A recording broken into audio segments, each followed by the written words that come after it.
السلام علیکم ورحمۃ اللہ وبرکاتہ۔ کل ہم نے پڑھا تھا قاعدہ نمبر 12 کا پہلا صفحہ۔ آج ہم قاعدہ نمبر 12 کا دوسرا صفحہ پڑھیں گے اور آج کے سبق کا پارٹ نمبر 15 ہوگا، یعنی کہ پارٹ نمبر 15۔ تو شروع کرتے ہیں آج کا سبق۔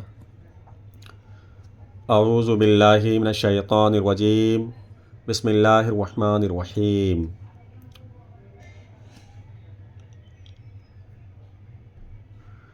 فے زبر فا، لام الف زبر لا، فلا، الف سین زیر اس، میم پیش مو، اسمو، ہے الٹا پیش ہو، اسمو ہو، تے الف زبر تا، واو یہ زیر وی، تأوی، لام پیش لو، تأویلو، قاف زبر قا، رے الف زبر ر، قرأ، تے زبر تا، قرأتا، واو زبر وا، عین زبر ع، وع، صاد یہ زبر صی، وعصی، نون الف زبر نا، وعصینا، واو زبر وا، لام الف زبر لا، ولا، تے عین زبر تا، سے واو زبر سو، تعسو، ولا تعسو، فے لام زیر فل، اس کا نقطہ پرنٹنگ میں رہ گیا ہے چھپنے سے، یہ میں نے لگا دیا۔ فے میں لام ملے گا۔ خالی حروف صرف دیکھنے میں آتے ہیں، پڑھنے میں نہیں آتے، جیسے یہ خالی ہے، الف خالی ہے۔ اب یہاں پر ایک قاعدہ اور ہے کہ خالی حروف صرف دیکھنے میں آتے ہیں، پڑھنے میں نہیں آتے، البتہ وہ الف پڑھا جائے گا جس سے پہلے ایک زبر ہو۔ جیسے یہ الف ہے، الف سے پہلے زبر ہے، تو کیول خالی حرف، کون سا خالی حرف پڑھا جاتا ہے؟ الف۔ وہ بھی کب؟ جب اس سے پہلے ایک زبر ہو۔ اگر اس سے پہلے دو زبر ہوں، دو زیر ہوں، دو پیش ہوں، اگر یہاں پہ دو زبر ہوتے تو الف نہیں پڑھا جاتا۔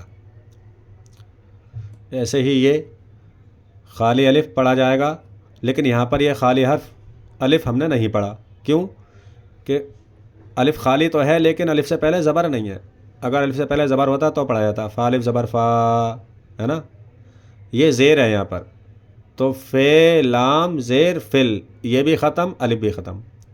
فے لام زیر فل، الف رے زبر ار، فل ار، ضاد زیر دی، فل ارضی، بے زیر بی، میم الف زبر ما، بما، نون زبر نا، سین یہ زیر سی، نسی، تے پیش تو، نسیتو، میم فے پیش مف، سین زیر سی، مفسی، دال یہ زیر دی، مفسدی، نون زبر نا، مفسدینا، میم نون زیر من، الف میم زبر ام، رے یہ زیر ری، امری، پیچھے میں پڑھا چکا ہوں، الف یہ زیر ای، بے یہ زیر بی، تے یہ زیر تی، سے یہ زیر سی ہے۔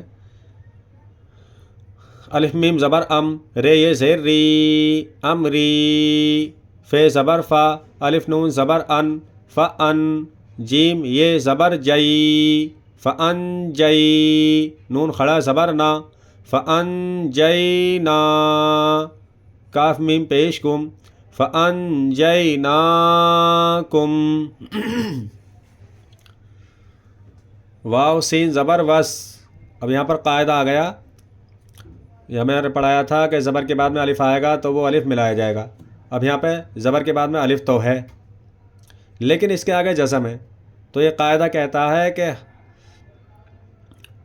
حرف مد کے بعد اگر سکون دوسرے کلمے میں ہو تو حروف مد گر جائے گا۔ یعنی حروف مد کتنے تھے؟ الف، واو اور یا، تو الف جو ہے وہ حروف مد ہے، لیکن سکون اس کے دوسرے کلمے میں فوراً سکون ہے، سکون کہتے ہیں جزم کے لیے، جزم ہے، تو یہ الف نہیں پڑھا جائے گا، ڈائریکٹ جزم والے حروف سے ملا دیا جائے گا۔ یہاں پر آپ بالکل سیدھی بھاشا میں آسان طریقے سے یہ سمجھیں کہ زبر کے بعد میں کوئی بھی حروف بیچ میں ہو تو وہ نہیں پڑھا جائے گا، اگر اس کے آگے جزم ہے تو جزم والا حروف ملایا جائے گا۔ یہاں پہ الف ہوتا ہے یا کچھ اور ہے تو وہ سب ختم ہو جاتے ہیں، کیونکہ جزم ہے یہاں پر، تو واو میں سین ملایا جائے گا، الف ختم. یہاں پہ لام ہوتا، لام بھی ختم ہو جاتا. کوئی بھی چیز ہوتی بیچ میں جزم سے پہلے اگر کوئی بھی خالی حروف ہے تو وہ نہیں پڑھا جائے گا. واو سین زبر وس، تے کاف زبر تک، وس تک، یہ الف ہم نے نہیں پڑھا ہے نا. بے زبر با، رے زبر را، بارا، وس تک بارا. واو زبر وا، کاف الف زبر کا، و کا، نون زبر نا، و کا نا. میم زیر می، نون لام زبر نل، من نل.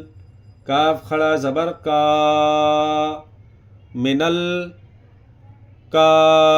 فے زیر فی، کافی. رے یہ زیر ری، کافری. نون زبر نا، کافرینا. اس کو ملائیں گے، منل کافرینا. واو زبر وا، الف سین زیر اس، میم کھڑا زبر ما، و اسما.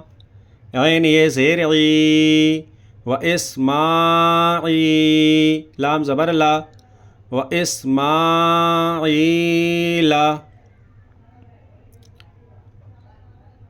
واو زبر وا، الف سین زیر اس، و اس. ہے کھڑا زبر حا، و اسحا. قاف زبر قا، و اسحاق. واو زبر وا، یہ عین زبر یا، و یا. قاف واو پیش قو، و یعقو. بے زبر با، و یعقوبا.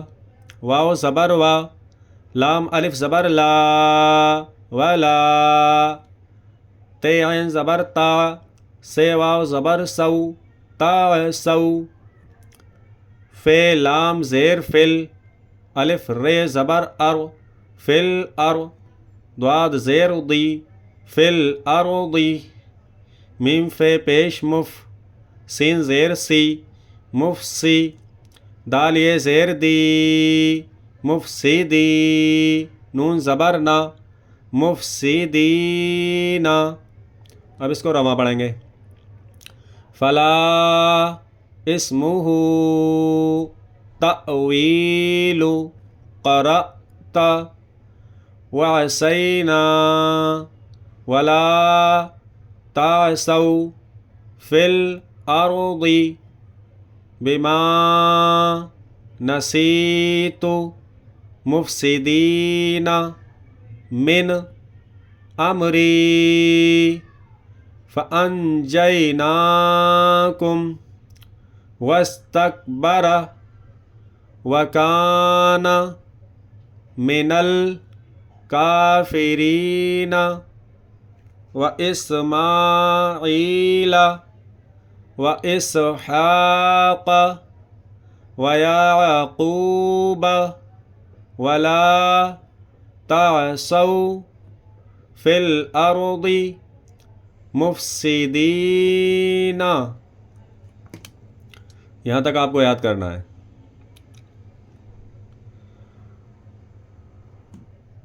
یہ کھڑا زبر آیا، یہ کھڑا زبر ہے، یہ کھڑا زبر ہے. تو پیچھے میں آپ کو بتا چکا ہوں کہ کھڑا زبر قائم مقام الف کے ہوتا ہے.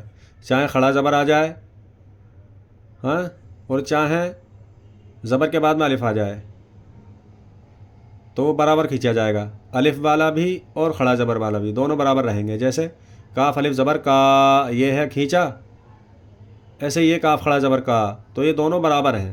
تو چاہے کاف الف زبر کا آ جائے کہیں بھی یا کاف کھڑا زبر کا آ جائے، دونوں برابر کھینچے جائیں گے. ایسے ہی یہ پڑھا ہم نے عین یہ زیر ای، یا پھر عین کھڑی زیر ای اگر یہاں پر ہوتا تو دونوں برابر رہتے. چاہے کھڑی زیر آ جائے، چاہے زیر کے بعد میں جزم والا یہ آ جائے اس حروف پہ. جیسے عین ہے، عین پہ نیچے، عین کے نیچے زیر ہے تو عین زیر ای کھینچا نہیں جاتا یہ. لیکن زیر کے بعد میں نے آپ کو پیچھے بتایا تھا پچھلے قاعدوں میں کہ زیر کے بعد میں اگر اس کے بعد زیر کے بعد والے حروف پر جزم ہو اور وہ بعد والا حروف یہ ہو تو وہ کھینچا جائے گا. عین یہ زیر عی، عین یہ زیر عی، عین یہ زیر عی و اسماعی. ایسے ہی قاف واو پیش قو ہو یا کاف الٹا پیش قو ہو،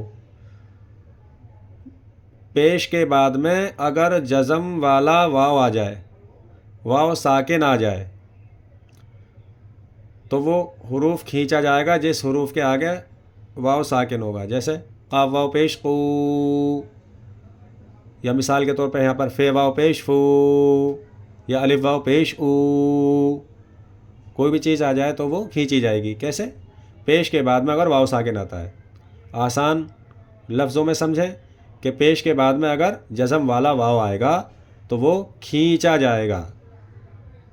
ٹھیک ہے، تو آپ کو یہ یاد کرنا اچھے طریقے سے. اور کل ہم انشاءاللہ قاعدہ نمبر 13 پڑھیں گے جو ہوگا مد کے تعلق سے. کل کا سبق بہت امپورٹنٹ ہونے والا ہے، اس لیے کہ اس میں مد بتایا گیا ہے. یہ مد ہے، یہ مد ہے، یہ ادھر مد ہے، یہ ادھر مد ہے، یہ ادھر مد ہے. تو آپ کو انشاءاللہ کل قاعدہ نمبر 13 پڑھاؤں گا. اور کل ہم انشاءاللہ مد کی پہچان کریں گے. تو آپ لوگوں سے گزارش یہ ہے کہ آپ لوگ دل لگا کر پڑھیں، اور جب بھی آپ کو ٹائم ملے 10 منٹ 20 منٹ تو آپ قاعدہ لے کر میرے بھائی مہربانی کر کے مسجد جائیے اور امام صاحب سے ایک مرتبہ کہیے کہ ہم اس کو گھر پہ یاد کر رہے ہیں، ہمارا ایک مرتبہ آپ سن لیں. کیول یوٹیوب پر ہی پڑھنا کافی نہیں ہے. آپ ہفتے میں ایک دن ہی نکال لیں، 1 گھنٹہ لے لیں، امام صاحب سے جا کے بولیں جو مسجد کے پیش امام ہیں کہ امام صاحب مجھے آپ ہفتے میں کیول 1 گھنٹہ دے دیا کریں. تو آپ نے جو بھی کچھ پڑھا ہے اس کو آپ ان کو سنائیں، وہ کوئی غلطی بتائیں تو اس کو بھی ٹھیک کریں، اور اچھے طریقے سے پڑھنے کی کوشش کریں.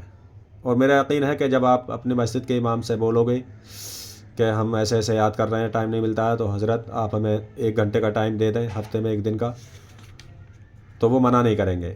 لیکن آپ کو بھی ان کا خیال رکھنا ہے. جو بھی آپ ان کا نذرانہ ان کو دینا چاہیں وہ دے دیا کریں. کیوں کہ ٹائم ان کا بھی قیمتی ہے، امام لوگوں کا بھی ٹائم بہت قیمتی ہوتا ہے. تو آپ ان کا بھی خیال رکھیں اور سنا ضرور دیا کریں. اور جو خواتین حضرات گھر پہ پڑھ رہی ہیں اب وہ تو مسجد نہیں جا سکتی، امام صاحب سے پوچھ لیں. تو جو بھی جانکار ہو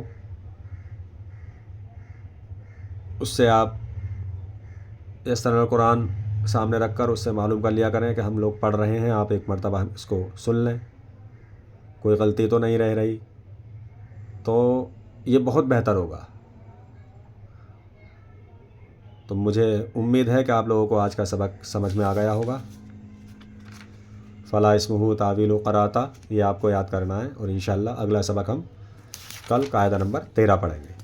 السلام علیکم ورحمۃ اللہ وبرکاتہ. وآخر دعوانا الحمد للہ رب العالمین. اللہ حافظ.